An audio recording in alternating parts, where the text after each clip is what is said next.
واقعہ نمبر 38۔ بسم اللہ الرحمن الرحیم۔ السلام علیکم۔ حضرت سیدنا عمر فاروق رضی اللہ عنہ کی تعریف فرمانا۔ حضرت سیدنا علی المرتضیٰ رضی اللہ عنہ سے مروی ہے، فرماتے ہیں میں نے ایک صبح حضرت سیدنا عمر فاروق رضی اللہ عنہ کو دیکھا،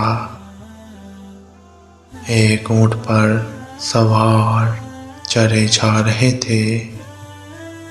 میں نے پوچھا امیر المومنین کہاں جا رہے ہیں؟ حضرت سیدنا عمر فاروق رضی اللہ عنہ نے فرمایا صدقہ کے اونٹوں میں سے ایک اونٹ گم ہو گیا ہے، اسے تلاش کر رہا ہوں۔ حضرت سیدنا علی المرتضیٰ رضی اللہ عنہ فرماتے ہیں میں نے کہا آپ رضی اللہ عنہ نے بعد میں آنے والے خلیفہ کو مشکل میں ڈال دیا ہے۔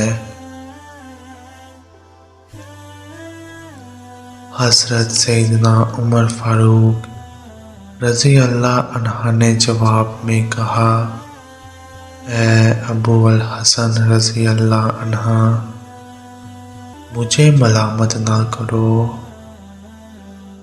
رب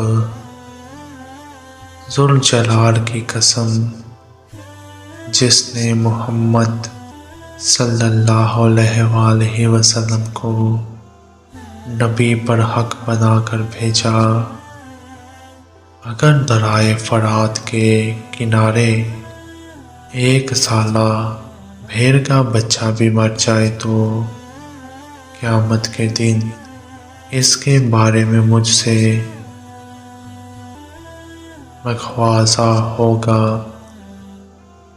کیونکہ اس امیر کی کوئی عزت نہیں جس نے مسلمانوں کو ہلاک کر دیا، اور نہ ہی اس بدبخت کا کوئی مقام ہے جس نے مسلمان کو خوف زدہ کیا۔